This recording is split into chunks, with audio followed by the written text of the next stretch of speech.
Jen, what makes crime drama so popular? Crime drama has been popular since the beginning of time, since Cain and Abel, the very first murder. So I think I have lots of theories on why it's so popular. I think that one theory is in our daily lives, we encounter a lot of mystery, right? Like I know in my life, there's a lot of unexplained things, whether it's relational things or things from my past or questions that I have, there's just always mystery. And I think too, like we're as humans and especially modern humans, we're not very comfortable with mystery anymore. Like we want answers for everything, want everything to make sense. But in real life, it doesn't. There's a lot of mystery that we deal with in real life. And crime dramas give us the opportunity to explore mystery and solve it. So that at the end of the day, we don't have, the mystery's been solved. There's that catharsis in like, I've got the answers, it was figured out. So I think that's one huge reason. And one other reason I think crime dramas are so popular is because I believe we have this really innate sense of justice and redemption that we're born with, that like we want to see justice. We want things to be redeemed that are unfair or that are unjust. We want to see chaos ordered. There's a lot of chaos in the world. We just have this innate desire to see all of that ordered and righted and the wrongs righted and justice. And we don't always get to see that every day in our real lives. We live sort of sometimes in chaotic situations or bad things happen that don't always get redeemed. But in crime dramas, chaos is ordered, the wrongs are righted, we get justice, we get that redemption in that world. And I think it gives us a really great catharsis. Why do you think some stories are more popular than others? I'm thinking of like the Black Dahlia, things that over time, every generation seems to be interested in. Yeah, that's so great. Such a great question. Weirdly, right, we have this fascination with sort of the grotesque and the unusual and the barbaric, honestly. I mean, look at Dahmer, right? Jeffrey Dahmer, and now the popularity of that whole series. And the Black Dahlia is a classic case of that too. I don't know, I think that's just kind of innate too in who we are and as humans, that it's so bizarre, right? And outside of what we know should be human dignity. And I guess we're kind of drawn to that. And why does that happen? And why does that happen to certain people? And and the people who cause that, who are these people? Sort of the whole mystery around all of that. I think it will always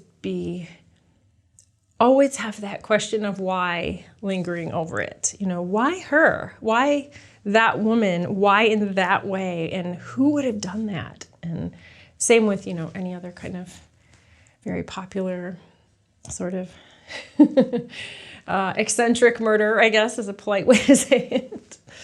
What is your favorite crime mystery story? Like, is there a certain show, a certain book? Man. I have so many. Okay, I gotta think. That's a really good question. I have so many. I don't know that I could say like by name what my favorite is, but I'm very interested in stories that have a psychological nature to them, that explore the criminal mind. I'm very interested in historical, things, criminality, I guess, in the past, criminal nature and how it was resolved in history in like 100 years plus ago. I, like anybody, I have a fascination with these serial killers too. Like what makes, like Mindhunters is one of my favorite of the last few years books and series, because I love how it explored the mind of the serial killer and how that behavioral science evolved. So I like that. I think that's a very fascinating aspect of human psychology and criminality to explore. I tend not to like, I shouldn't say like, I tend not to absorb or consume a lot of like cozy mystery or lighter. I don't know what that says about me. I love comedy, but not when it pertains to criminality, I guess. I don't know. I'm trying to think, what do I watch? What do I read? But I do like the quirky. Like there was a series a while back, Veronica Mars. I think that was a lot of fun, and I think that coming of age and kind of teen crime solving is fun. Pushing Daisies was very fun. I think just because it was in a very quirky world, it was more about the quirkiness of the world and the characters more so than the crimes, the nature of the crimes. Do you think we as viewers want to see a show that surprises us or read a book that surprises us? Or do we, as the viewer or the reader, want to be 2 steps ahead? I think it depends on what kind of person you are. I think it has a lot to do with personality type and what some people are big puzzle solvers, right? And they want to be 2 steps ahead. And some people want to go for the ride and just be sort of carried along and really get into the world and the characters and sort of be surprised and see what happens. I really think it completely depends on your personality. So I'm thinking back to like Unsolved Mysteries. yeah. That it was the kind of show that they would just give you little vignettes or little snippets of a story, but it had you thinking like who and what, and would leave you with these questions. And it was like a puzzle. That's a great way to say it. Yeah, exactly. Do you think the rise in like crime podcasts, true crime podcasts, or shows, in some sense, can hurt the families of the victims, or is it in a sense helpful because information can be crowdsourced and it could lead to solving the crime? Right. It's always a fine line. I know that investigators are always kind of walking that fine line of how much to reveal and how much the public gets to know or doesn't get to know.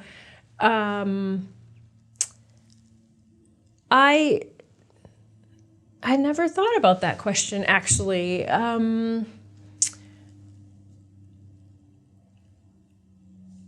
I believe that criminal science and forensics are art as well as science. So it's a constantly evolving art form / science techniques, right? So it's kind of like medicine. Medicine today looks very different than it did 100 years ago. It's a constantly evolving science.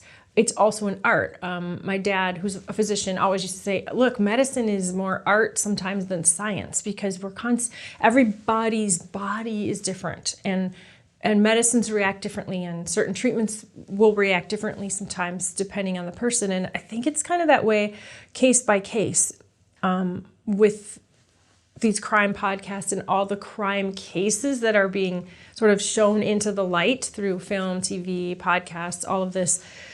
A lot of these are cold cases, things that have happened a while ago. And so when you look at perhaps how they were solved 5, 10, 15, 20, 30, 40 years ago, then you have to look at it under the lens of what was crime solving like and what were the techniques available at that time versus now. Because so you see where I'm going with this. It's very much, it can be helpful sometimes because we didn't always have certain things then that we do now. And I think it can be helpful because there are sometimes criminals who were put away who shouldn't have been because of certain things, witness testimonies or DNA that wasn't processed properly or whatever the case may be. So I think that if there's a legitimate reason to bring the case to light, if there are a lot of question marks, because again, it was probably, more an art than a science, then that's can be a good thing for the justice system, for the families. I think though, either way, there's going to be, how do I say? There's always going to be people who, in this process of digging up all these cases and looking at things again, who may feel disenfranchised, or they're being wronged all over again, that maybe they're being re-victimized, or that are maybe angry because their loved one's killer was put away and now they're digging something up to say, wait, you're going to try to free them. That can be a very unsettling experience. So I think that will always be the case, because you're stirring up something that maybe other people have put to rest. What makes a great crime drama? When I first started writing crime dramas, I asked myself the same question: what makes a great crime drama? And I couldn't find a lot of resources, so I started binging, watching to find out, what makes for a good crime drama? What are the ingredients? Because I'm very, I love to cook, I love to bake, so I think in terms of ingredients. So I came up with this formula, this recipe. I think basically I'll give you the ingredients. How we put them together, I think, is what really makes, a souffle better than another souffle. But I think, first of all, you start with this thing called what I call mom and pop. So like the foundation of every good family is a mother and a father. Mom and pop points of proof are what law enforcement start with when they're investigating a case. And the points of proof are mom, means, opportunity, and motive. So really thinking through those three things, whenever I start to write a new or develop a new crime drama, I kind of pretend like I'm making the case file for my story and my crime. And I start with the way a detective would. So what were the means, opportunity, and motive of my criminal? And I do a pretty deep dive into that. I'm not talking just like one word, but I really go deep into what was the crime and especially why was it committed. And then of course you have things like you have to have crime. You have to know the crimes. There's usually more than one crime that happens. So what is your series of crimes? How does that build? There's always... then there's obstacles, and these are really just story elements as well, but there have to be specific obstacles at certain points along the way that relate to how the criminal and the protagonist, kind of do the cat and mouse game. I think too I believe, and I think this is probably the most important ingredient, I believe that the source or the foundation of every great crime story is rooted in love. And it could be a familial love, like a parent-child or two brothers. It could be romantic love. It could be just an agape, like a friendship, platonic kind of love. It could even be maybe a self-love, a person who's trying to forgive themselves for something or come more into themselves, become more a better person. Or the best version of themselves. But there's always, I think, when you look at every great crime story, it's always rooted in love. Look at Breaking Bad. It starts because Walter White wants to take care of his family. It's familial love. That's the entire basis of whatever the whole thing, why he does what he does. Prisoners. I don't know if you ever saw Prisoners. It's a film by Alcon Entertainment, Hugh Jackman and Jake Gyllenhaal. That is also familial love. Everything that Hugh Jackman does to try to solve this crime is completely based in love for his daughter. Anyway, Monk, the TV show Monk. He comes back to the force because he wants to avenge his wife's death. His wife was murdered, and he wants to wants to solve that case because of his love for her. So I think once you nail that, once you figure that out with your protagonist, that to me is sort of the basis of a really great crime story. And then you add all the other stuff, your case file, your obstacles, your crimes, your motive means opportunity. I think you need to pepper in some of the story. There's story tropes for crime genre that you just sort of have to put in there, like maybe something blows up, a bad guy who's turns good or a good guy turns bad. There's always at the end of Act 2, always you need to put your hero's life in danger. The protagonist who's trying to catch this criminal almost dies, right? That whiff of death moment. And I think you need a little bit of gallows humor. I think that's kind of like a little salt and pepper that you need to put into it. And then, of course, character.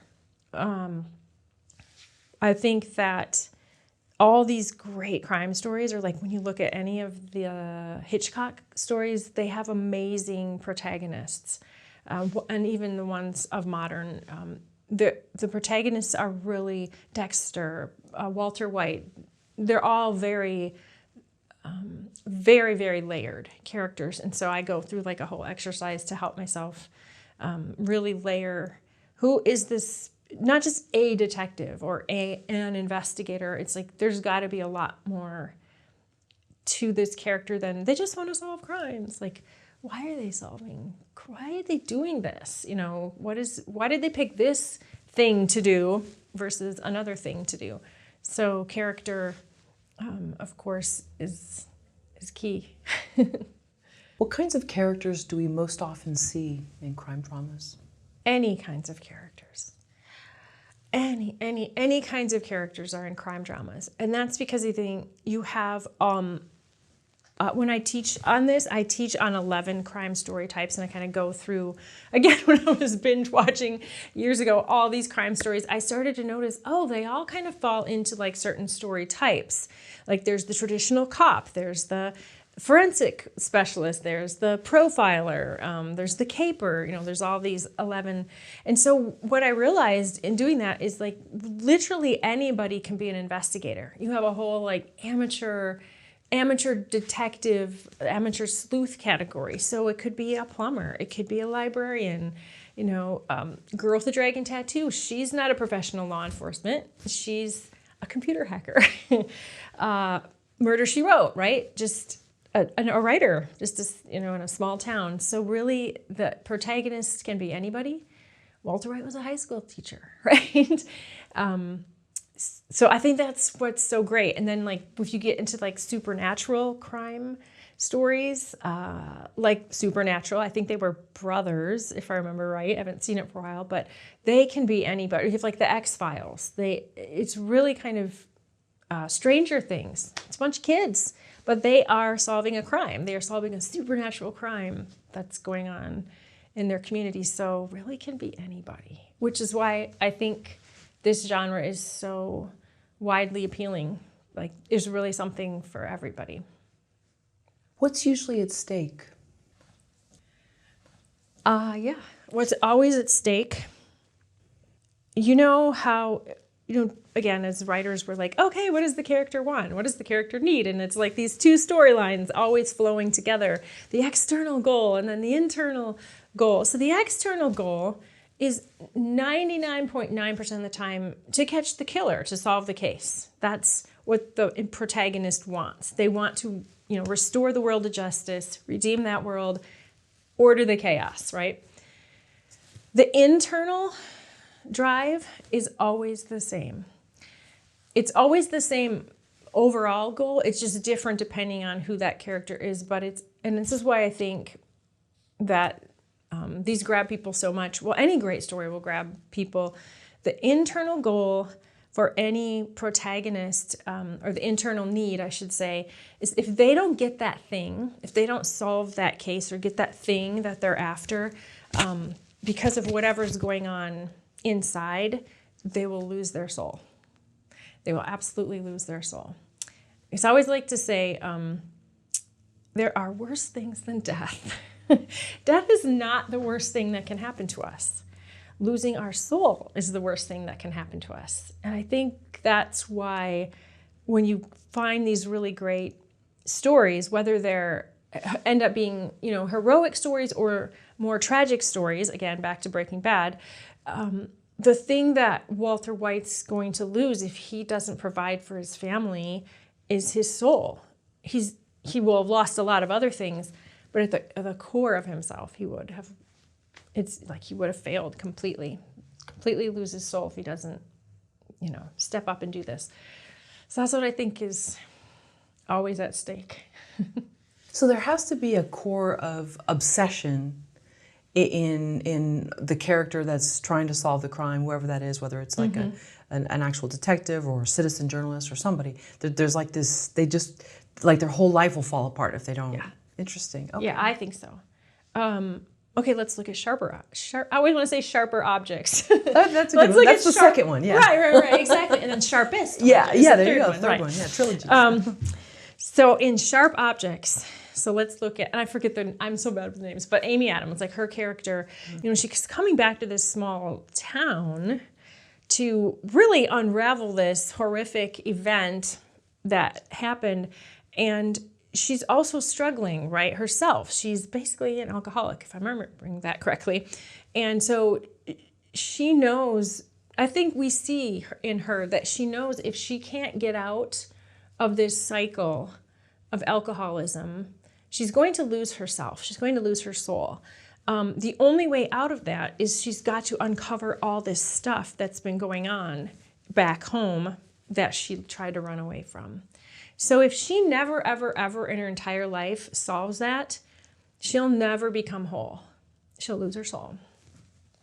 Right, and it's a great opening too because it hints at some of the stuff that she went through, and then she presents to her editor, or I forget how it goes down, whether he presents to her or she presents to him, and she goes back, and it's so wonderful. It is on so many levels. And he's that mentor, like constantly challenging her, right? Because he knows she's going to lose her soul if she doesn't press forward, and it does become an obsession for her because there's a certain point at which she's kind of sort of a reluctant hero at points, or you see her wanting to pull back, but then there's a point where she goes full in and it does become more of an obsession because she does realize if she does, for many, I mean, there's the external, like I've got to do this for everyone around me too and save them, but if I don't do it, I'm going to be lost forever.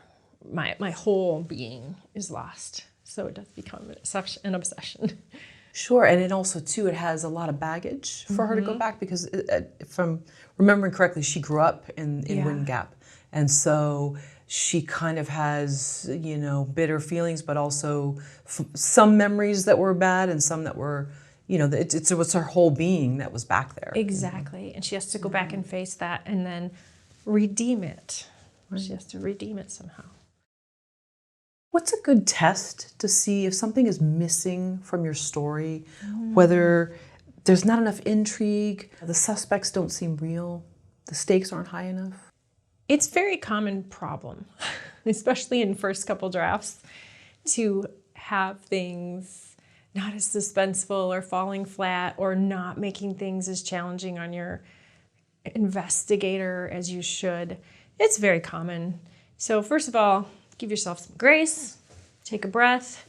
I like to workshop my work. I always workshop my work because even if I think maybe there's enough suspense and challenge and mystery and authenticity, my writers group will definitely point out if there's not. And that's good. It's good to have that accountability. So I'm a big proponent of writers groups and community in writing, because once you find the right community, you'll start to, your work will get a lot stronger because you don't have to rely so much on yourself because they'll point things out for you, and that's really helpful, although sometimes painful, but really helpful. So then the question becomes, how do I fix this? All right, it's falling flat. Things aren't as suspenseful. I like to make sure that there are obstacles in tension in every scene.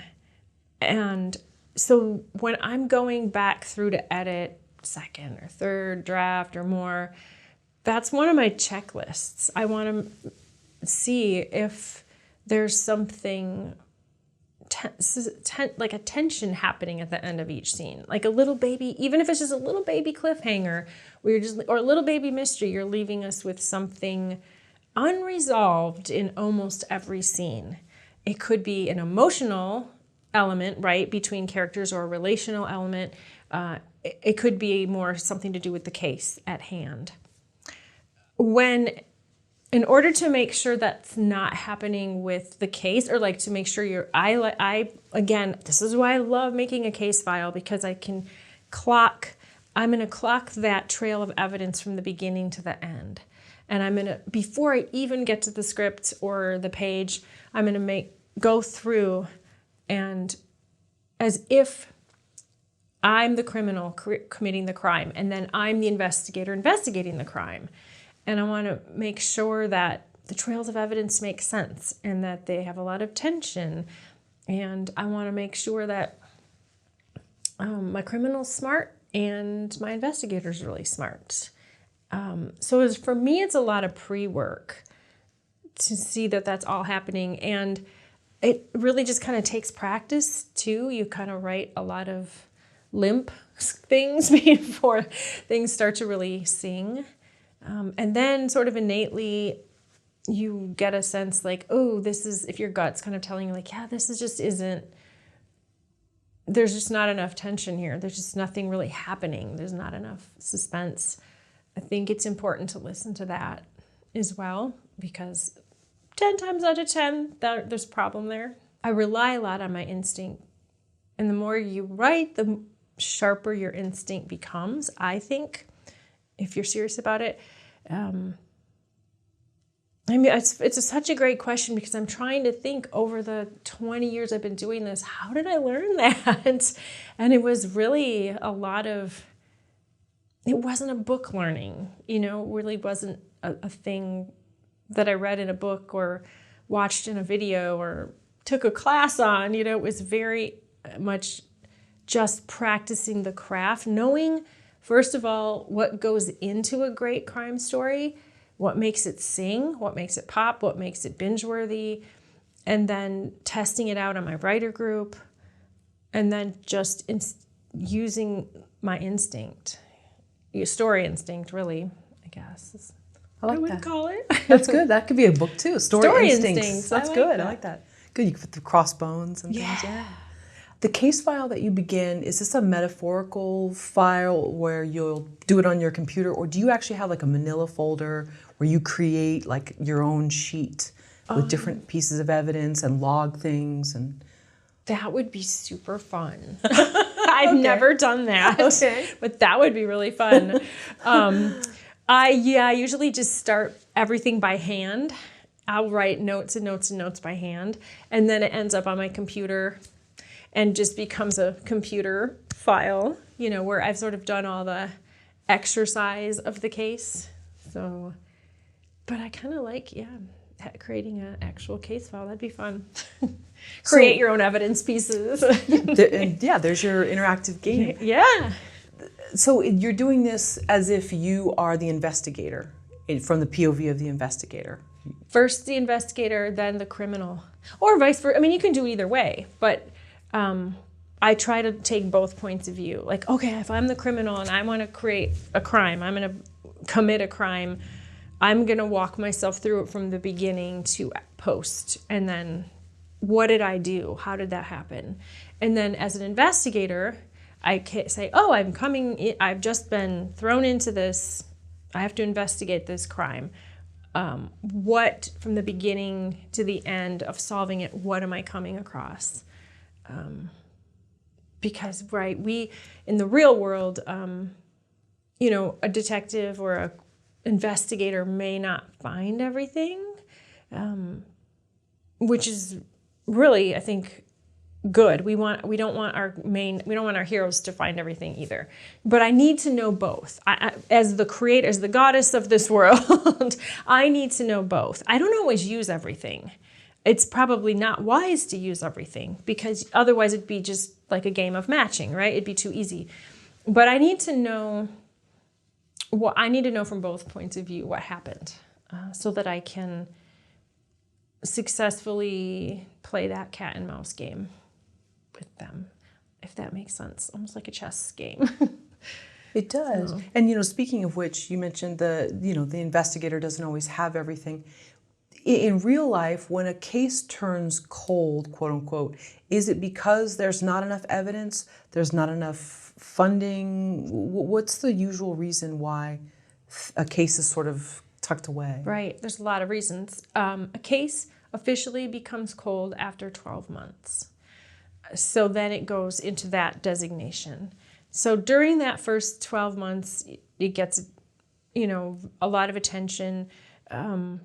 It could be because there's just not enough evidence that leads to a particular person of interest.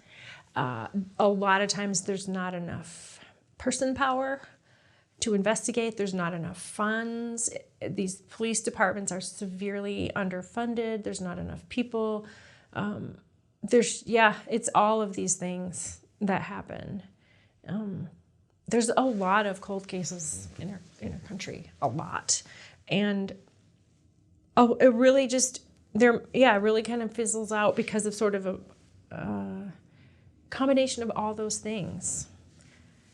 And it doesn't mean that it won't ever get solved, but it needs at some point a little boost of something, whether it's a person just going further into investigating to make those connections, money for that person to do that. And then, of course, when a crime happens, that's not the end. Then crimes keep happening. So then the workload, right? There's a constant workload coming in every day. It's not like you can just solve that crime, and put a pause on the world. Pause, everybody. No more crimes a second. I got to solve this one. There's constantly more and more stacking up. So it's a workload problem as well. And are there some nonprofits that you can different people can sort of crowdsource their efforts to solve cold cases? Mm-hmm. There are, and different. There's actually probably lots of them. I got involved with the Cold Case Foundation. They are a national organization that's a nonprofit, and they really solve the hardest to solve cases. It's free. They're all but funded through donations and, not any sort of outside other, agency money or anything like that. And so there are organizations like them that will help people. They are awesome and they are growing. And they rely a lot on retired law enforcement and retired investigators to come in and volunteer their time which I think is awesome because you have, people coming in who have decades of information, knowledge about how to do this and the time. And the intuition. Right. Yeah. Interesting. What's better, a victim we can root for in a story or a villain we can love to hate? Depends on the story type. Of the 11 crime story types that I talk about and teach, there's one crime story type that's different than all the rest, and that's called the caper. And this is a very, very popular, fun crime story type because in that crime story type, we are rooting for the villain. The villain is our hero. The villain is the bad guy. And we love to root for the villain because typically the villain has been wronged in their past and now they're taking justice into their own hands. And we're like, yes, right? Because how many times have maybe we been wronged and we couldn't do anything about it?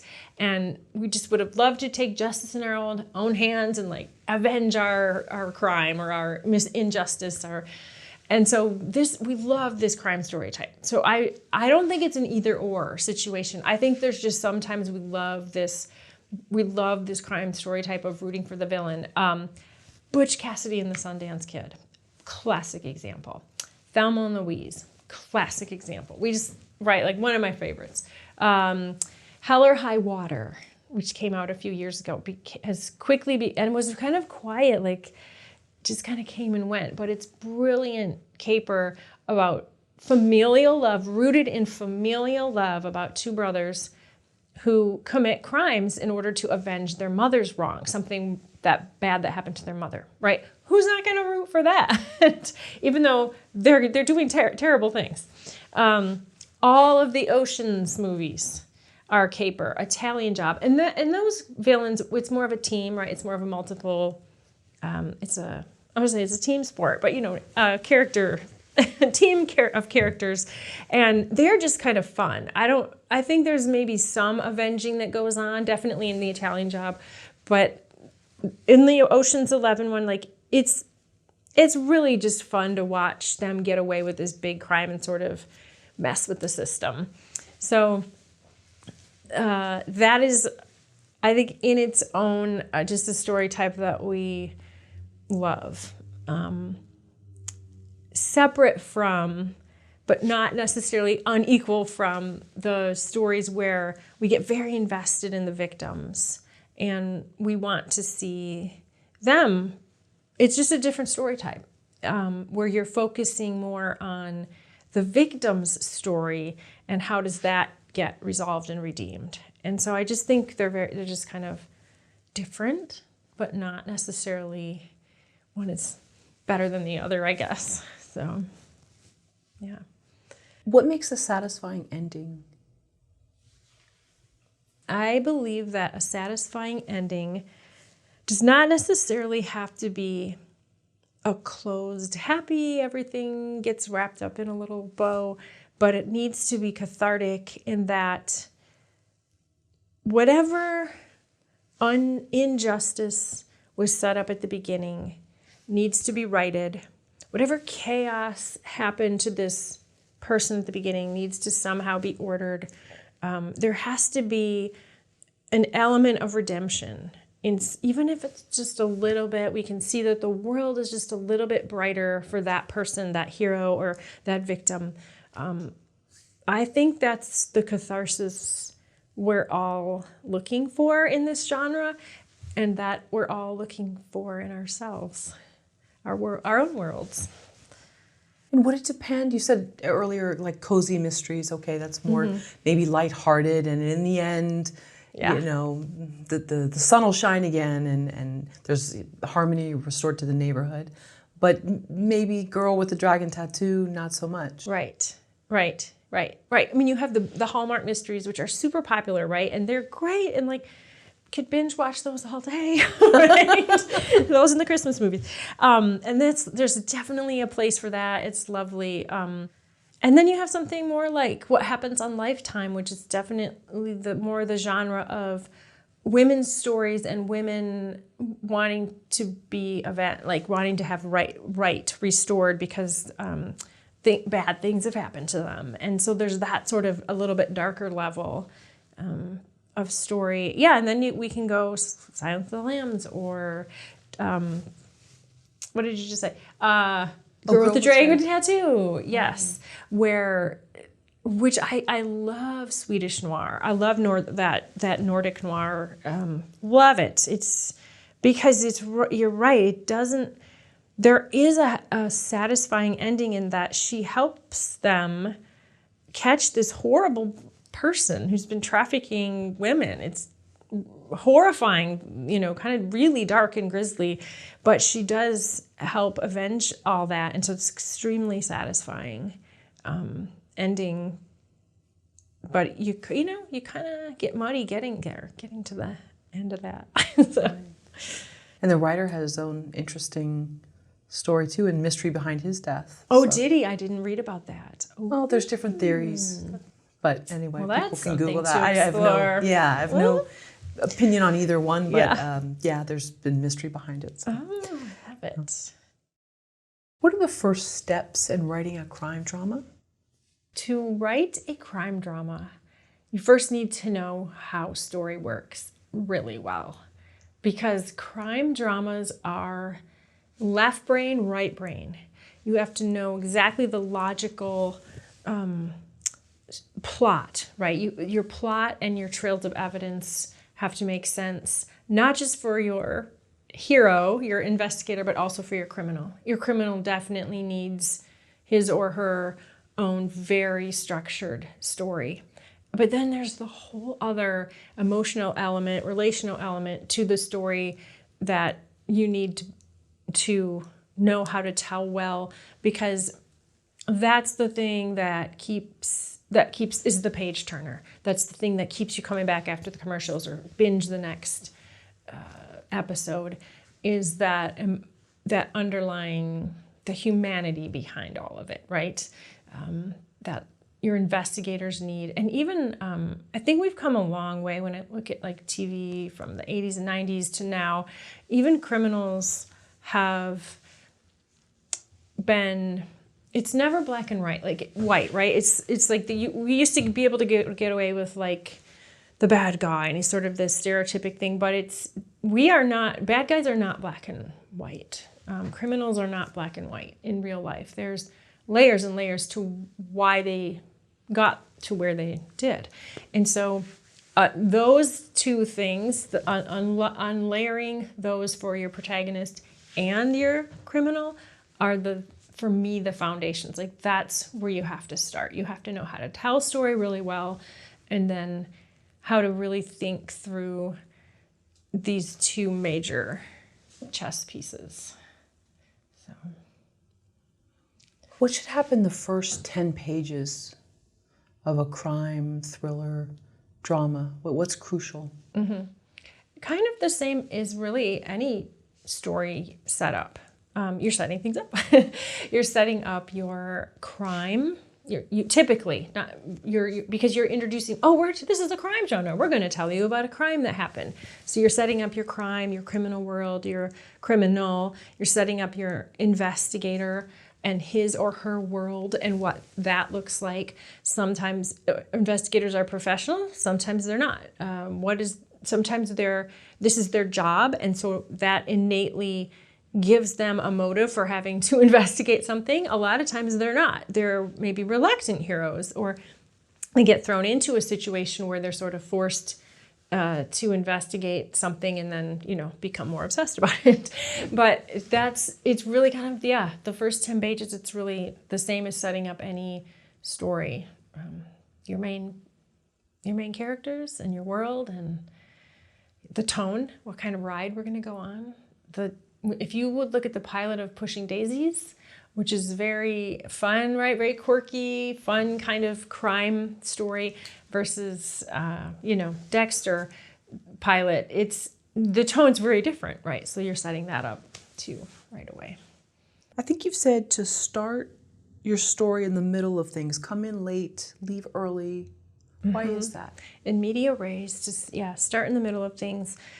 Really, I think for any story you want to do this, but I think it's really important for this type of story because you are constantly trying to build tension and suspense, and you want to come in late and leave early. So that helps you build that pacing, that tension. You don't want extra.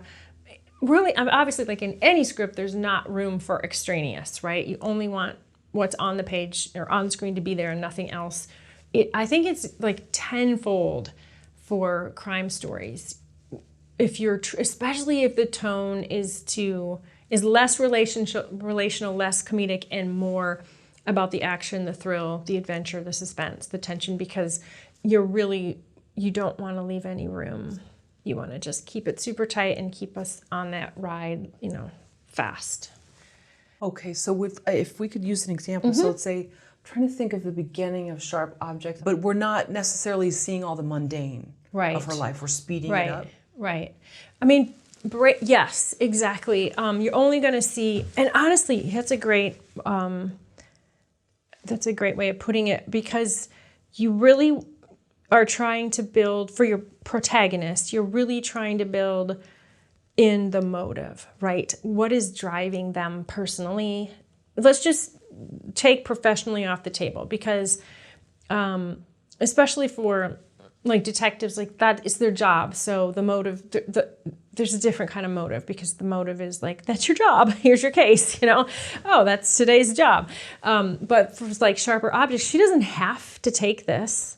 And even like Breaking Bad in the pilot, the first 10 minutes, we're really seeing what Walter White's, we're right in the middle of the abyss of his life at this moment when he's just at the lowest of his low. Like, he's found out he's gonna die, and he's not respected at school. He's not respected outside of school. So we're seeing that setup of that motive of why he's gonna delve into the world of crime, criminal activity. So we're setting it up really fast and in multiple little scenes.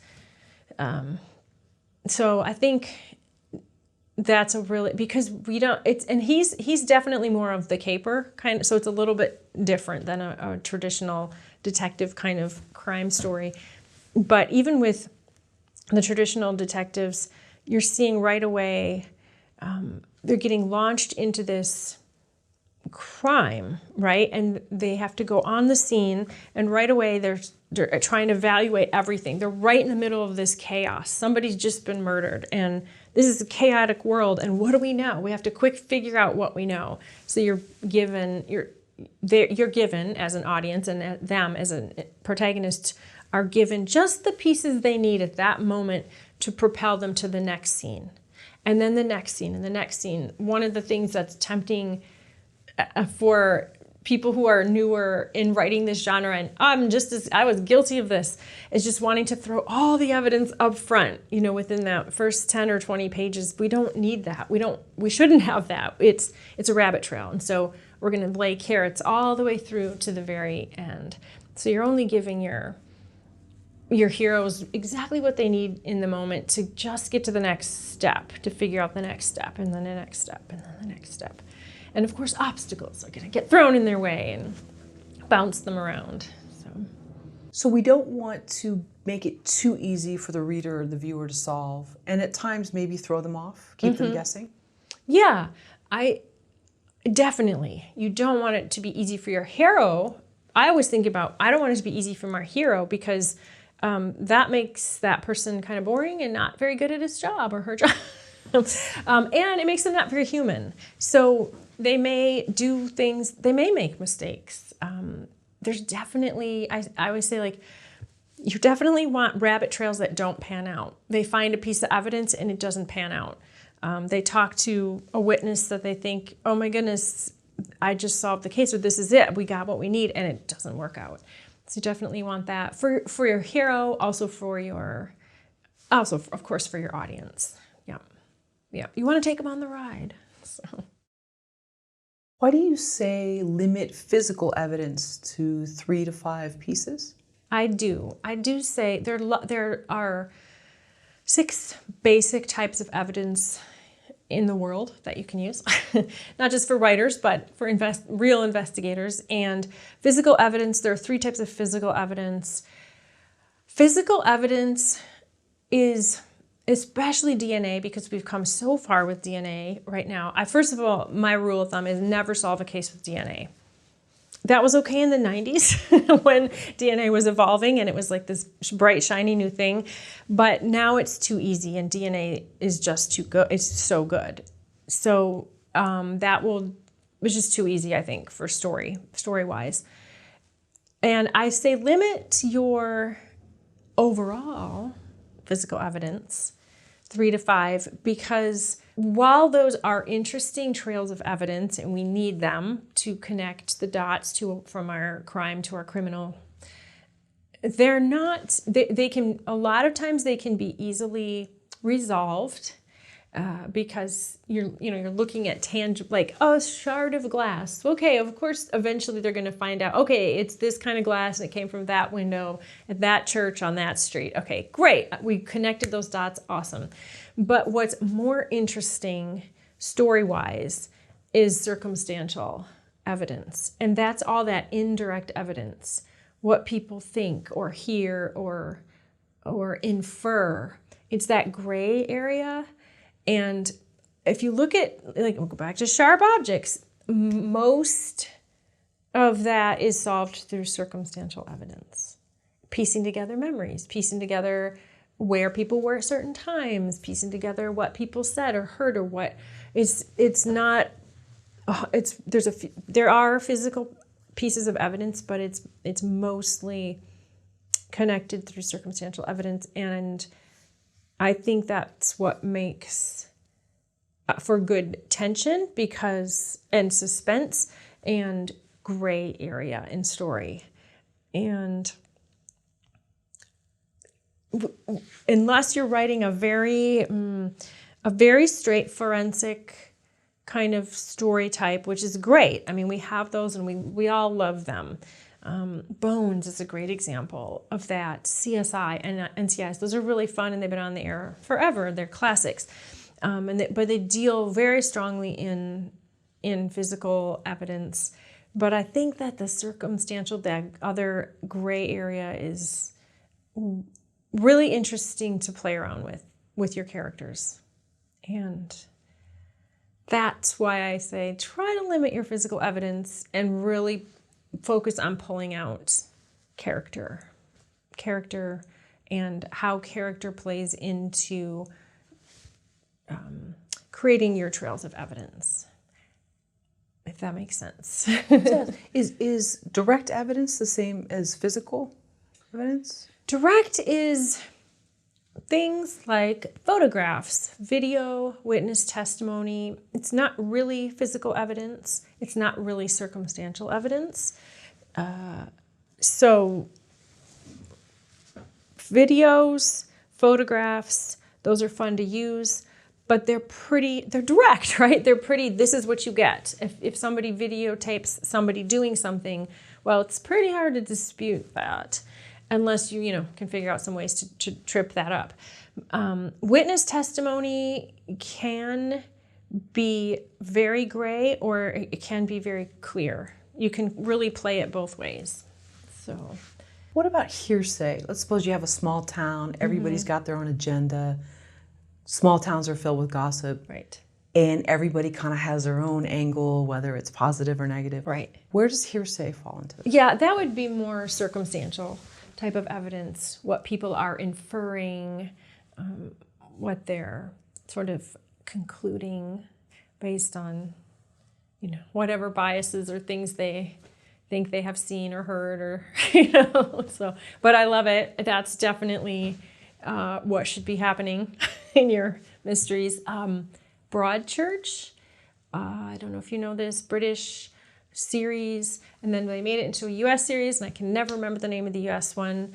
That really plays a lot on that, what you just said, that everybody's got a different angle in town and a different, I saw this and I did this and he said this, and that's fun, a lot of fun.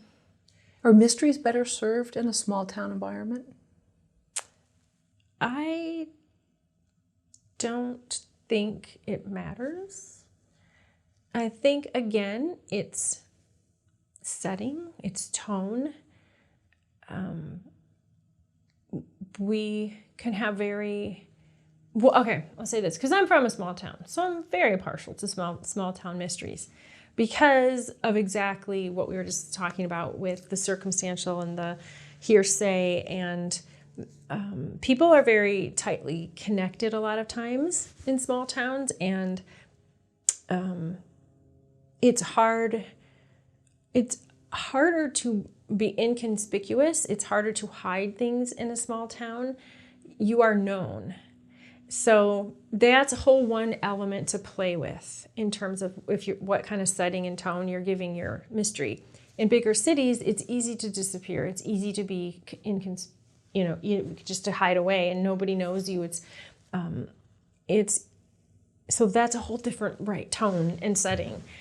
But also there's, I don't know, that lends its own kind of interesting mystery, right? Because as a killer, you could be killing a lot of people in a big city, and it could take a long time before somebody caught you because you're an unknown. Whereas in a small town, it's harder to hide from that sort of behavior, I guess. So it probably just depends too, like what kind of crimes you want to explore. It's, of course, bigger cities, you can deal with bigger crimes in terms of like a bigger criminal world, like mafia or a gambling ring, whereas in a smaller town, that's going to be harder to hide. It's still happening probably, but it's going to be a little trickier to hide that to hide a mafia ring in a small town. Although maybe there's something to that. Maybe there should be a show about that. Like the Crawdad movie, did you see? I did see that. Yeah, and I thought that was really interesting because she couldn't, there were all these rumors about the quote-unquote Marsh girl, Yeah. true or untrue, and so it was just, I thought that was a great, Yeah. and some of the best scenes were her just kind of like storming through town, Yeah. and so the shopkeepers, you know, craning their neck and things like that to see, oh, there she is, you know. Right. Yeah. This little fish out of water, and everybody's got their thoughts and theories about her. And I guess that would really be a caper, that story, because we are rooting for our criminal the entire time. Mm-hmm. Don't want to give spoilers away. But Too bad. If you haven't seen it by now or read the book. I've heard it's 30 years, and then you can give away 30? spoilers. Oh, no. Okay, That's okay. too long. That's too long. Okay. How do digital forensics factor into storytelling? I know, this is a great question. I've been actually exploring this whole world of digital forensics for a while because, again, it's really emerged as a science, a thing in the real world within the last 10 years and become, you know, electronic forensics. It's a very huge field now, especially with identity theft and all that. I think how do we explore that? I think it's challenging because, again, like, it's all happening on screen or inside of a computer code, right? And visually, that's just not that exciting to watch. So I think it has to, you know, whatever. And also a lot of people, me included, I don't understand coding. I don't understand I don't understand that world of criminal activity. Because I don't know, I'm not a computer scientist. I never studied computers science. I never studied coding. I don't know how to do any of that. So, and a lot of people don't. So that knowledge is something then as a writer, if you're going to draw us into that world, you're going to have to make it accessible to us. And you're going to really have to rely on the characters' stories. At this point in history anyway, you know, where we're at now, this may be different in 10 years, but it has to really still go back to the very strong basics of story and your hero and your antagonist and really showing us what they are doing, how they are doing it, and the stakes. And that is an interesting challenge when the whole world of that is inside a computer, right? And a microchip or on a screen. So I haven't figured this out quite yet, how to make that completely interesting in terms of if that were your whole criminal world.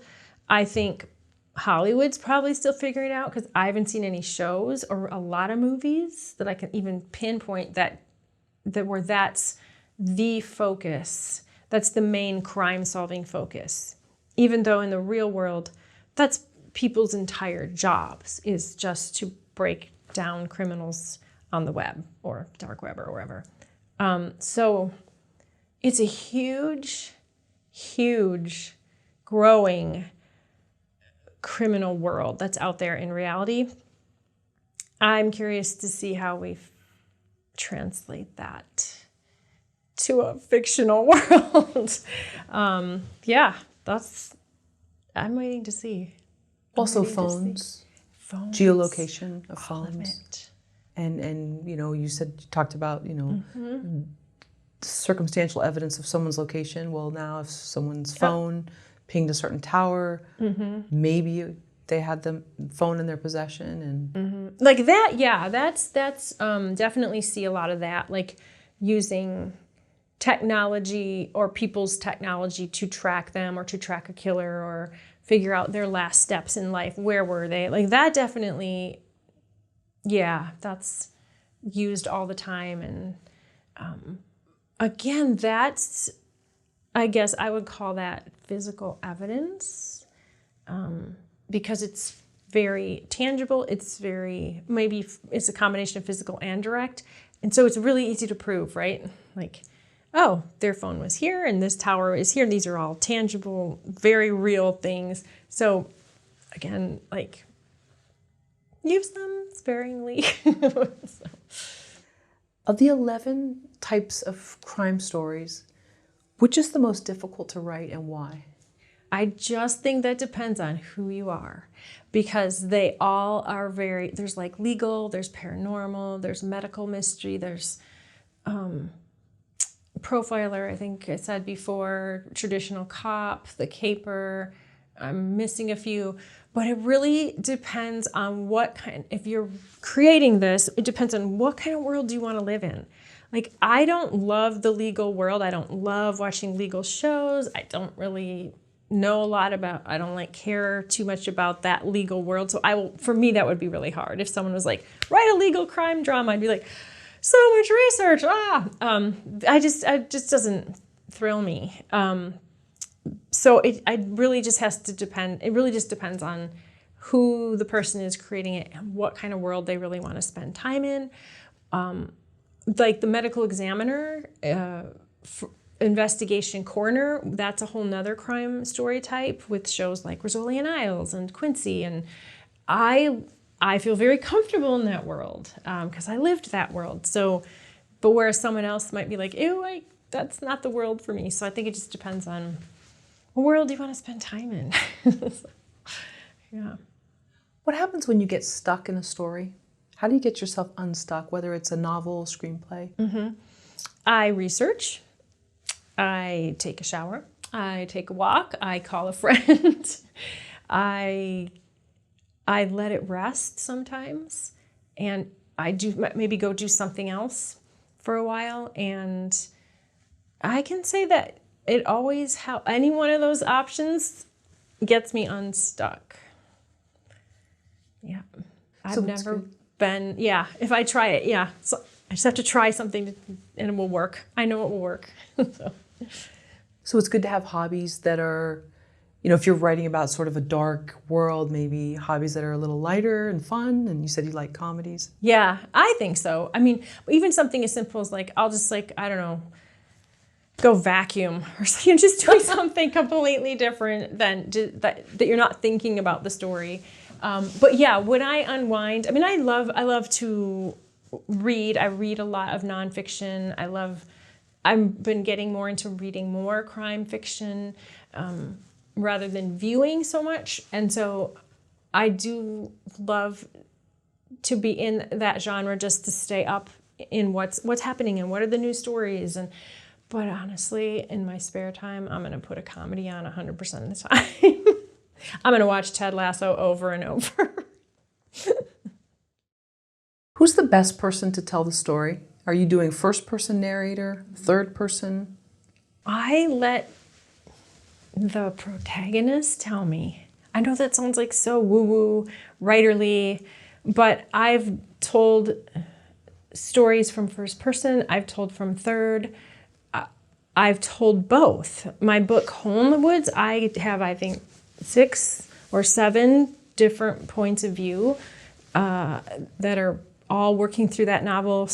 And that's just kind of how it came out.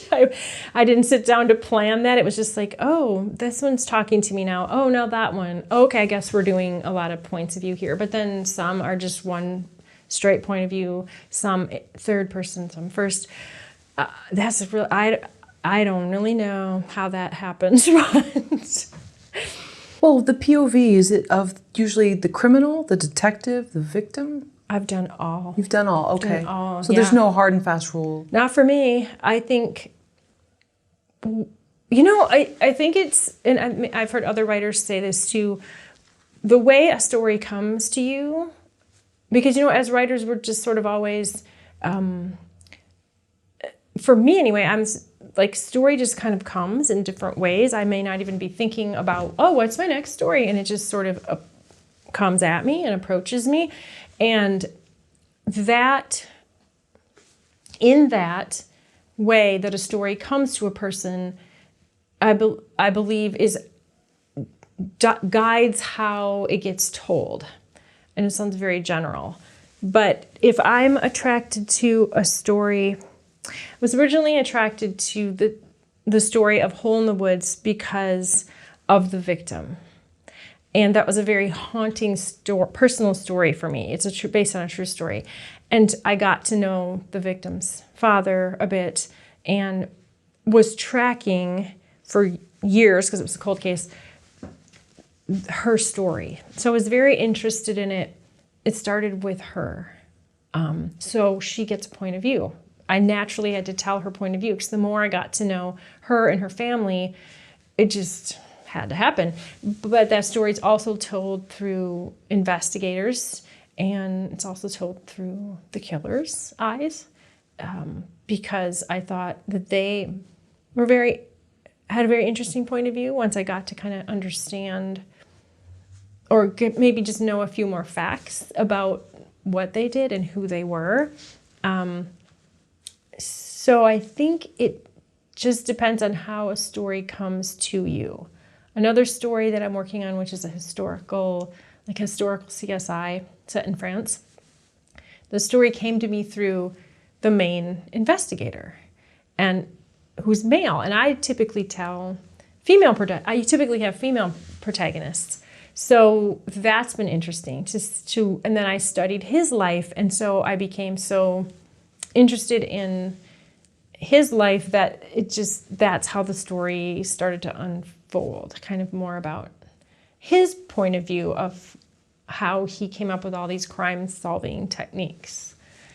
So, yeah. When the story opens, is there a rule of, usually, is it from the POV of the victim? Or again, it just depends on the story? It really just depends on the story type. It depends on the story, how it came to you, and I think also the story type. But I do believe that you have to set up, what I've noticed about really pretty much any crime story type that I've studied, whatever genre, whatever tone setting, is you have to set up the stakes, and the stakes are always typically murder. Somebody's been killed. There's a crime that needs investigating. So the crime is always set up very quickly. If not within the first page, then very soon after. So. And that goes back to sort of come in the middle, get out early. Right. So come in late. Yeah. Exactly. And sometimes you see it from the investigator's point of view. Sometimes you see it from the victim's point of view. Sometimes it just depends. Sometimes it's from the criminal's point of view. I'm thinking more of novels typically do that, but but you're getting that set up like pretty fast, pretty quickly. Mm-hmm. Can we talk about a character that's under duress from guilt, whether it's guilt from a crime, whether it's guilt for not saying something, whether it's guilt for maybe overlooking evidence? It was a book that I just read, and it's all told from the protagonist's point of view. But we find out, I'm just going to spoil it because I have to, but we find out as we journey through the story with him that he is also the killer. And he's telling us this story because he is so riddled with guilt. And so, and really the way that the killing happened was very accidental, coincidental. So it's not like a premeditated, hard-boiled kind of murder. It unfolds as sort of an unfortunate series of events that he caused, and he's completely riddled with guilt about it. So in a sense, like that drives the story. I mean, really drives the story and the investigation that he does. If I could go to Prisoners and talk about guilt. Prisoners is a really interesting case study in guilt. A crime is committed, and there are two protagonists, two investigators. So it's also a very interesting case study in a very unusual story set up with two protagonists who are Jake Gyllenhaal and Hugh Jackman. One is a traditional detective, so you have a very traditional cop mystery kind of tracing down trails of evidence. And then you have Hugh Jackman's character who's a father, and his daughter's been kidnapped. And now he's going to investigate to find his daughter because he doesn't think the cops are doing enough. And then his friend's daughter has also been kidnapped. So you have two sets of parents, and they're all riddled with guilt in the way that they're handling They all handle the investigation very differently, and they all become very guilt-ridden the guilt grows in terms of what they are doing, what they're not doing, what they should be doing, what they shouldn't be doing. So it's a very, very, that one is such a good example of how guilt plays a very big role in driving what a character does, I guess, or doesn't do. I think you do see in most crime stories, at least one of the characters has an element of guilt that they're dealing with. And that will drive that person to hide themselves, stay out of view, right? Or hide something, hide information. It will drive them to nervous actions, just nervousness. And these could be physical reactions like sweating or jitteriness, uneasiness. Like if you're looking for visual character things, you could go to that extreme, which is an interesting obstacle to provide your story, because now you have somebody, basically a witness to something has gone missing. So if a person is so driven to guilt, there's usually a reason why, and it's usually connected to the case in some way. And now that connection is severed. So that's a great obstacle for an investigator to deal with. So there's physical manifestations. There's a lot of, I think, guilt, the manifestations of that is hiding, whatever that hiding looks like for that person. Again, whether it's hiding themselves, hiding information, hiding someone else. It's that, wanting to cover things up, right? Wanting to keep it quiet and unexposed. We talk about the role of a journalist in a mystery or thriller. Mm-hmm. How active are they? How much are they seen as the antagonist at times or the hero, mm-hmm. depending on the POV of the characters? Right. Are you saying a journalist who's not the protagonist then? Or that's a good point. Yeah, I guess someone who's maybe a side character. Right. And how much are they allowed to be part of a certain ride in solving a case, or maybe they're seen as the pesky, please stay out of the way, you're ruining it for us. Those are all real things that happen. I love, I think that the journalist serves as the type of character who can do things and be places and into things that a legal investigator, somebody under the authority of the law, like an FBI agent or a detective, can't do, right? Because those protagonists typically have to work within the confines of the law with their job, the legal confines that we have. But journalists, they can get away with a little bit more. Amateur detectives, they would be considered an amateur detective. And so any amateur detective can sort of get away with a few more things. So that's fun for a writer or creator to play with. You're giving this other outlet to the investigating the crime. They can be pesky, as you say, and that gives a nice obstacle to the investigator. And a competition, sorry. Mm-hmm. Or competition, yep. I think it's really fun. I think they need to have a reason for being there other than like, this is my job and my editor assigned me to it. Okay, that can be the surface reason, fine. But like, it just makes it a little more interesting. Like, what's the real reason you're so involved in this particular crime? Like, always giving our characters other layers of motivation, What happens in Act 1 of a crime drama? Yes, Act 1 of a crime drama. So much happens, right? So we're meeting everybody, all our characters, protagonist, hero, antagonist, protagonist. We're meeting our victim. We're meeting people that surrounded the victim. We're meeting just a few. We're setting up the tone. We're setting up the world. We're setting up the why this crime, why this person, why this investigator, maybe even why this criminal, or at least we're setting up those questions. Because there's different ways you can tell. There's 4 kind of ways you can tell a crime story. So we're setting up the basics of all that.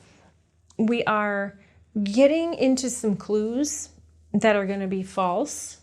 So we're getting a few hints as to maybe how and why this person died. A couple of those are not going to pan out. We're meeting different suspects, a couple new, the kind of the preliminary persons of interest. And then by the end of Act 1, we're sort of crushing that for our detective. And I use the detective as any person who's investigating, where this person thinks they know what's happening with the crime, or they think they're on the right track, and it's going to get blown out of the water. And so when they launch into Act 2, they're going to have to come up with a whole new kind of way of trying to go about this. What are the best ways to introduce detectives? Ooh, the best ways. So individual, right? Depending on who that character is. But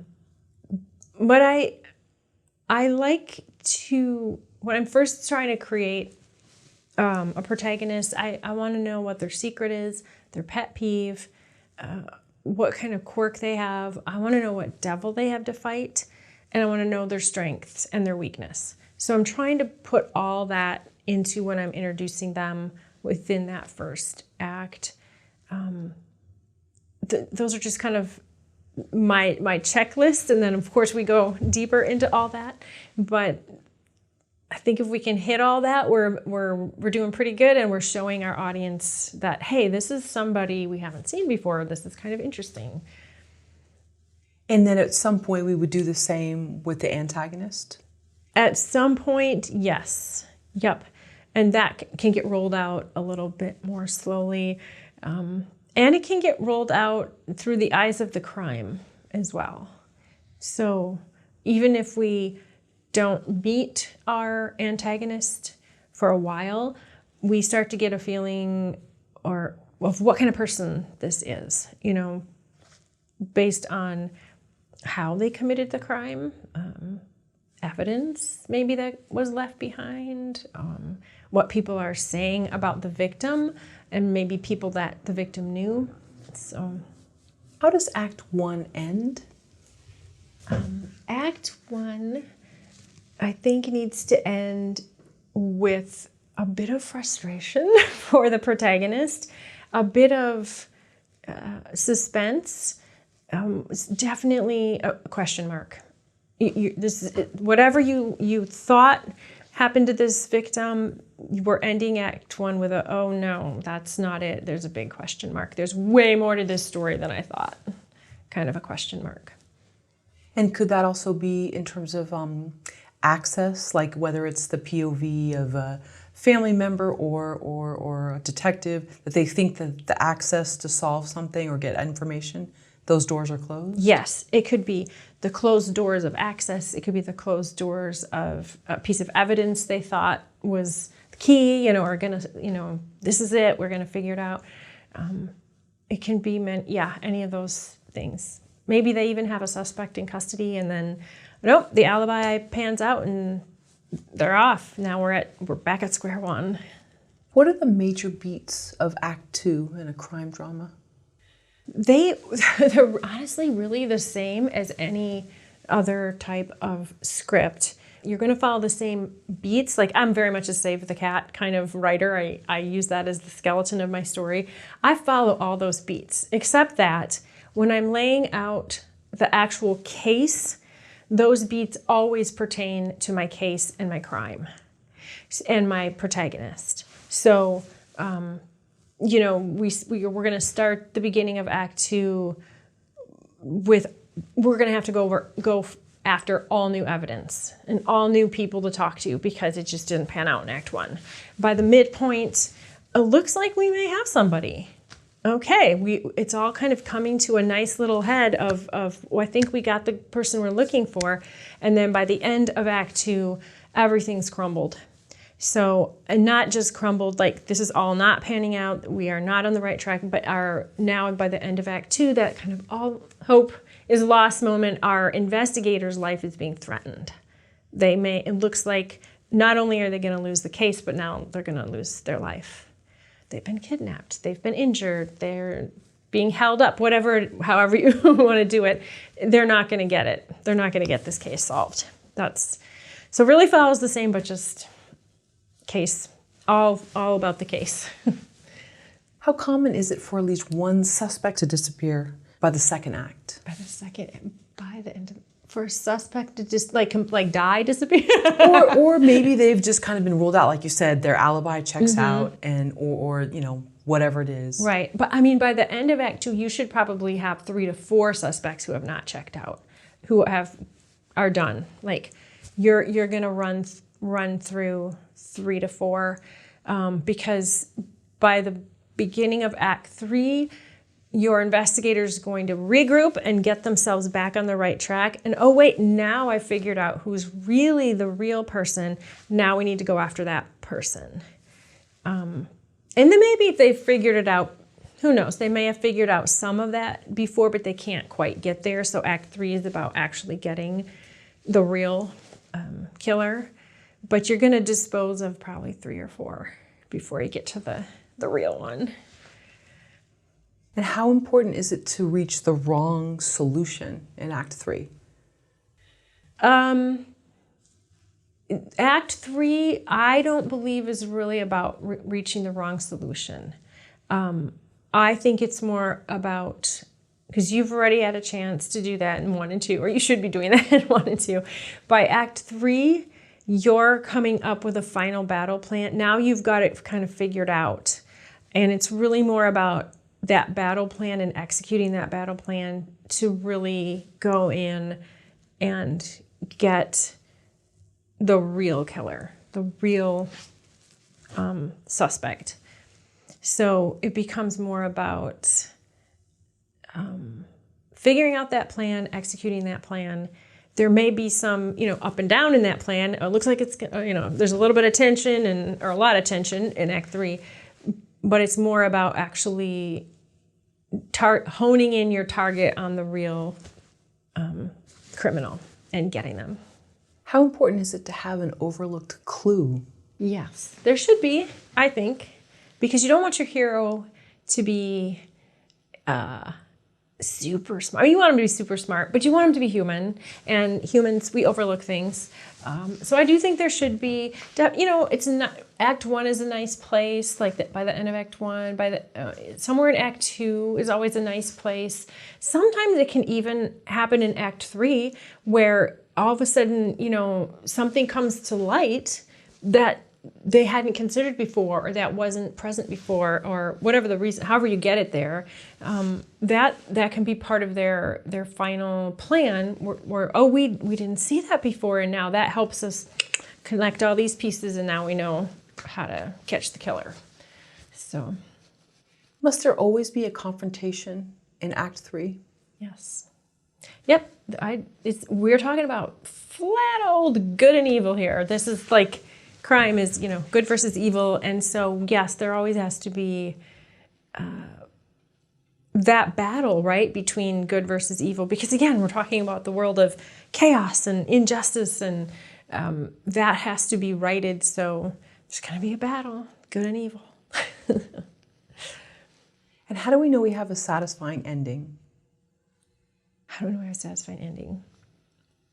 We know we have a satisfying ending when whatever chaos or injustice was set up at the beginning is now ordered, is now righted, is now somehow redeemed. And this happens even in capers, even when the bad guy wins or loses in capers, because whatever you're setting up, I keep thinking of Hell or High Water, because there's this really bad injustice that's set up at the beginning with the mother of these 2 brothers. And by the end, the criminals, who are our bad guys, these brothers, but we're rooting for them, right? They do this thing, this criminal activity, and even though there's a big sacrifice that happens, to one of them. The mother's situation is righted, it's restored. And so there always is a sacrifice, right? There's always some sort of sacrifice that happens, but we know it's satisfying because whatever was set up at the beginning is, this is not right, this is chaos, we need this redeemed. That thing is redeemed at the end. So whether it's big or little. What does the acronym MOM stand for, and how does it affect crime writing? Yes, so in the crime writing, the acronym MOM stands for means, opportunity, and motive. So how does your criminal gain the means to commit a crime? So if they're killing somebody with a knife, where do they get the knife from? How do they bring it to wherever? Or if it's a gun or whatever, or if they're drowning someone, how do they, where are they doing that? I know it sounds simple, but you do have to orchestrate that. What are the means to committing this crime? And then opportunity is simply like a criminal needs to have access to a victim. So how is that access given, granted? How does it happen? And so that needs to be thought through. So, are they neighbors or people who work together? Is it two spouses? Again, just what is, and, there's like us, people don't always have access to us. So how would they gain access to us at a time when maybe they shouldn't have or wouldn't necessarily have access to us? So like if we're in a locked vehicle sitting in a parking lot, we should be pretty safe, right? But we think, how could somebody gain an opportunity to access us? Well, they could break the window, they could pop the tires, they could, jimmy the door, but however. So that's opportunity. There has to be an opportunity for that access. And then motive is the biggie, I think, and that's just why. What is the reason behind this crime? And I always, when I'm teaching this, I'm like, okay, what's the motive? A wife kills a lover. Okay, or a woman kills a lover. What's the reason? Why did she do it? Oh, she was jealous. Okay, that's a starting point. That's the surface. Let's go beyond that. Well, why is she jealous? Oh, well, I don't know. He was cheating on her. We'll just go with a very cliche. Well, why was he cheating on her? If she's so great, why was he cheating? Well, she cheated on him. Oh, well, why did she cheat on him? Oh, well, because, and then we keep going deeper, deeper, deeper. We go all the way back to childhood if we have to, because sharp objects, all that stuff that happened stems way back to things that happened to her as a child. And so that's the motive. That's the building of the motive for the crime. And the deeper and more layered and intricate you get, that will help you really quickly inform the rest of your story. And will help you really quickly work through that second act, which is always a challenge, because you'll know so much about why a person committed a certain crime. And because a lot of crimes are done in the heat of the moment. Some are premeditated, but it's this book I was telling you about, I believe it's called The Patient, we're following the killer. You go back into his history so much and find out, and her and the victim's history, and you find out why he actually did this. So that by the end, you're like, wow, I'm really sympathetic towards him. I get why he did that. And that's what you want, right? You want that deeper understanding of the crime and the criminal, and yeah. How does setting affect mystery? You talked earlier about a small town. Yes. I love setting. For me, I almost think that comes first, more so than character or even the crime. Oh man, this is such a cool place. Well, what if there was a murder here? Or I think setting can be its own character. I mean, Knives Out, right? That setting is its own character, that whole place. Breaking Bad, that desert setting, that small town is its own character. In Sharp Objects, that town is its own character. The Crawdads, where are the Crawdads? That setting of the marsh is its own character, and it lends itself to the crime and how she was able to gain means and opportunity to kill and dispose of her victim. And even what the marsh taught her about how to live in the marsh so that she could get away with it. So I think it can be entirely its own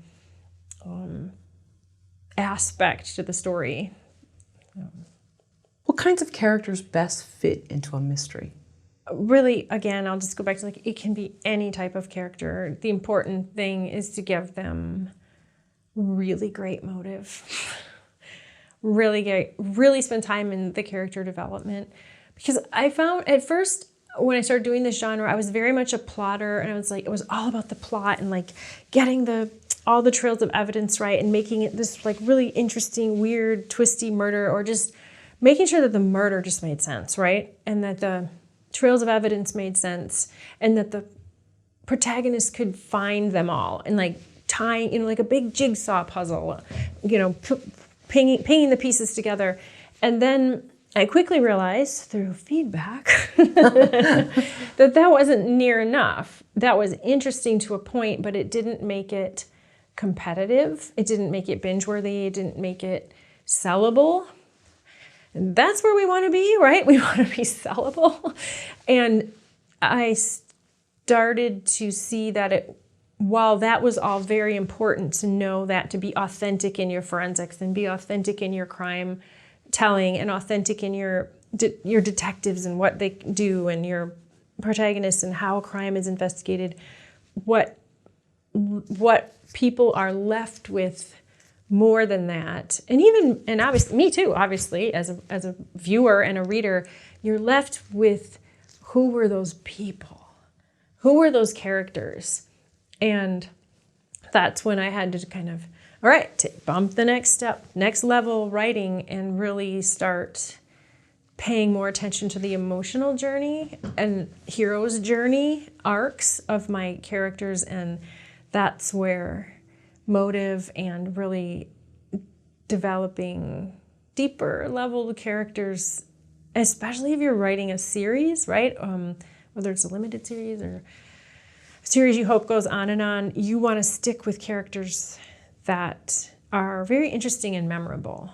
And so any character will do, but it has to be, any type of person or character, you have to find that thing that makes them memorable and unique. And only you can do that, because we all come from these very different backgrounds and very different, everybody has very different experiences, and we've all lived in different geographic places, and all of that can inform who you create as a character. It's not something anybody can give you or teach you or tell you.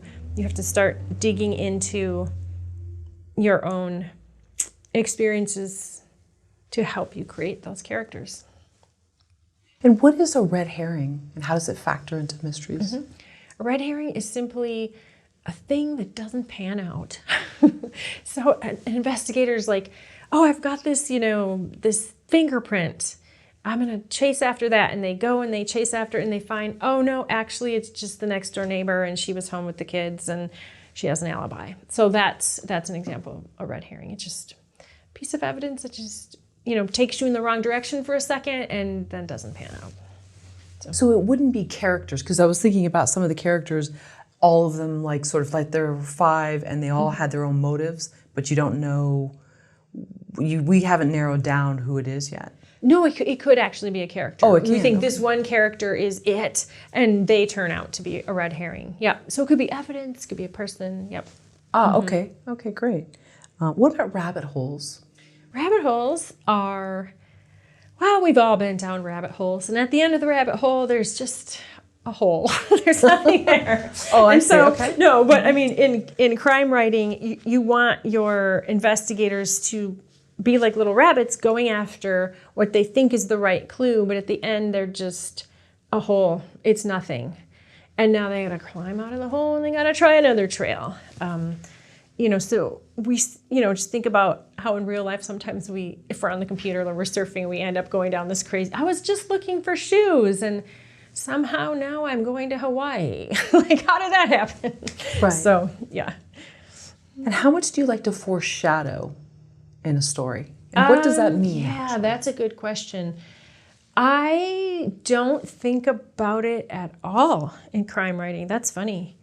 I think about it in drama writing, but that's fun. Funny question. Good question. I don't think about foreshadowing at all in crime writing. What is foreshadowing? Exactly? I mean, to me, you're sort of layering a hint of something to come. And I'm just thinking about all other crime writing books or things that I don't think we talk about it much in this genre because you don't want to do that necessarily. Like, you don't want to give us a hint about something that's to come. You want to constantly trick us or take us down make us think we're going this way when actually it's over here. So I think it's a great literary device, and I definitely use it for that. For more literary, dramatic writing, you definitely want to put foreshadowing and symbols of things, but I don't do it at all. I don't think I use it at all and that I'm aware of. So, when should a writer decide if they're writing a crime series or a standalone story? When their agent tells them. Okay, that's a good answer.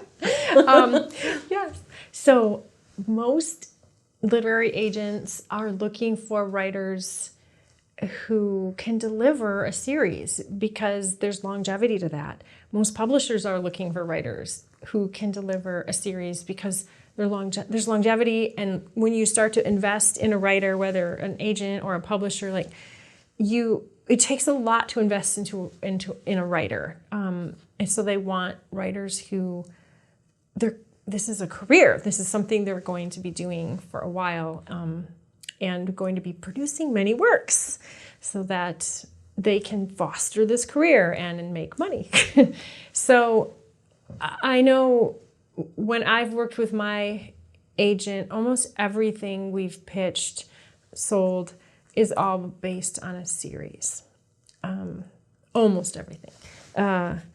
Now, I know a lot of indie writers or hybrid authors, and they write series because that's the only way you can really make money, is if you're continuing to pump out the next book and the next book and the next book, and it starts to gather like a snowball down the mountain, and then the residuals, and the money gets bigger and bigger. So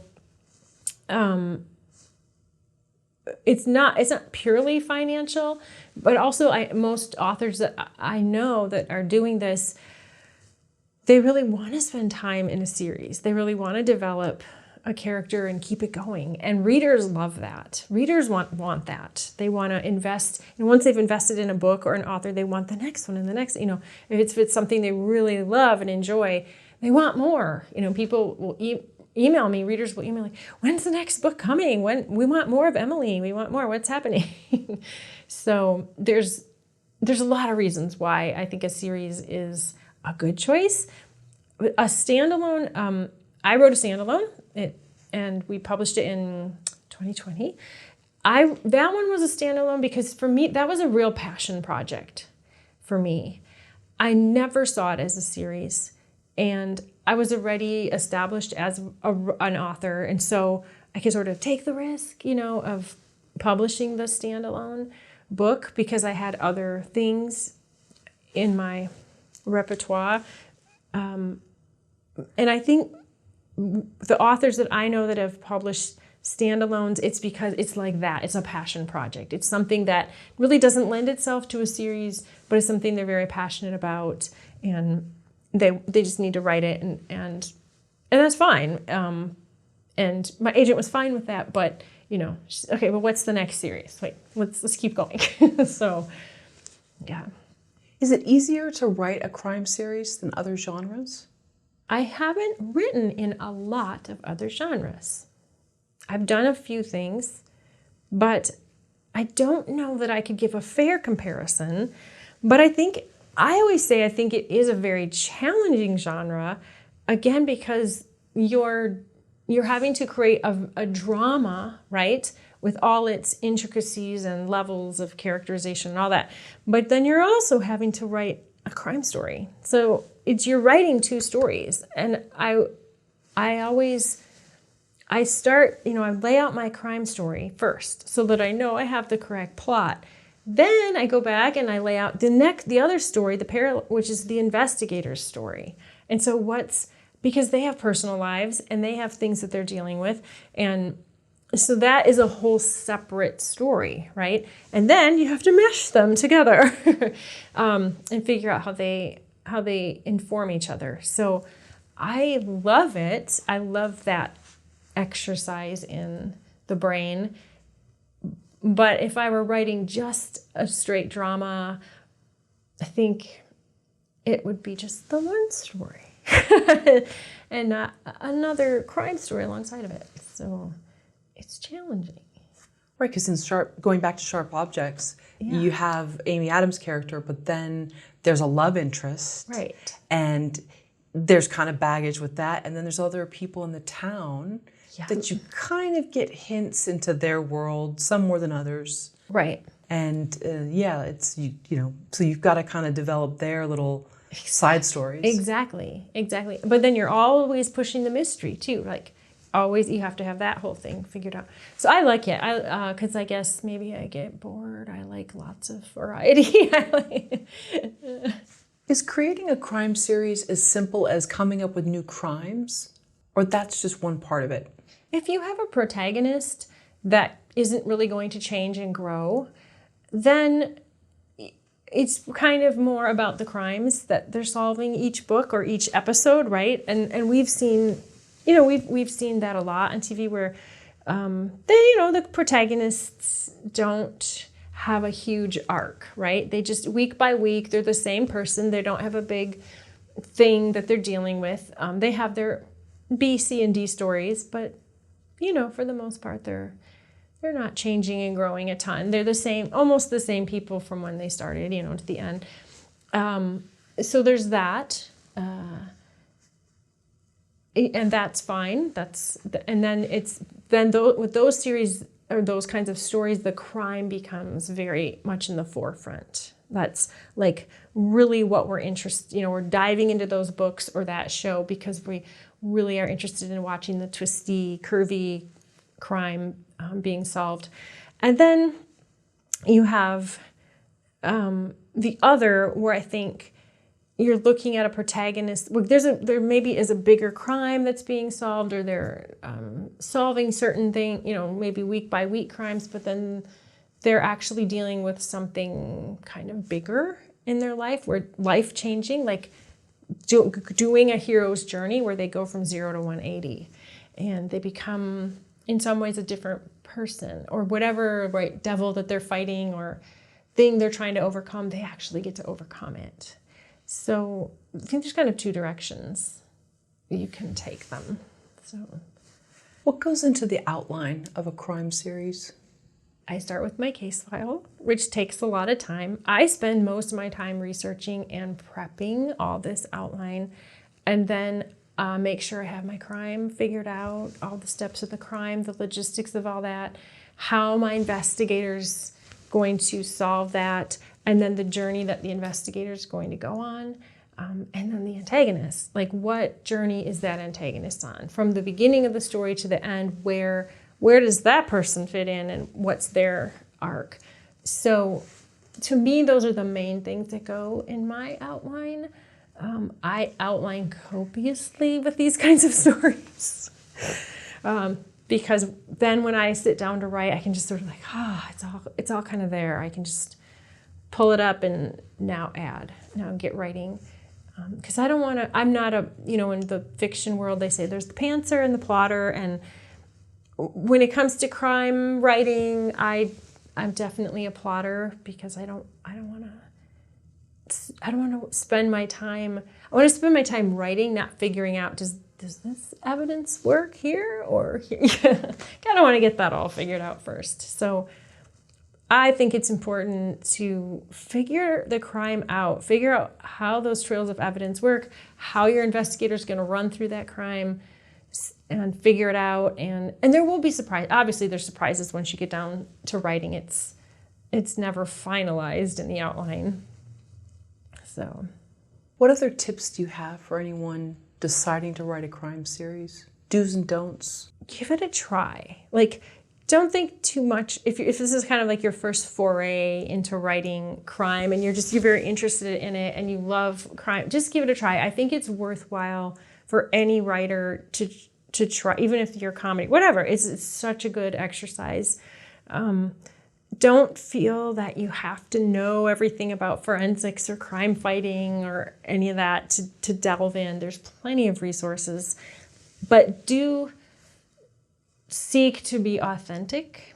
Do some research, get some help if you need to get some help in places where you're not sure about things. And do seek to entertain first, because that's what we're in the business of doing. So if you want to be a detective, go to the police force. If you want to be a writer, yeah. But are there some overused tropes in terms of, or just like, just sort of cliche characters, like the curmudgeon sergeant who's fighting with the other officers, but that's not really how it is, or just the jealous ex-wife, right, that we've seen, or ex-husband, or maybe the evil sister, right. All of these, I think I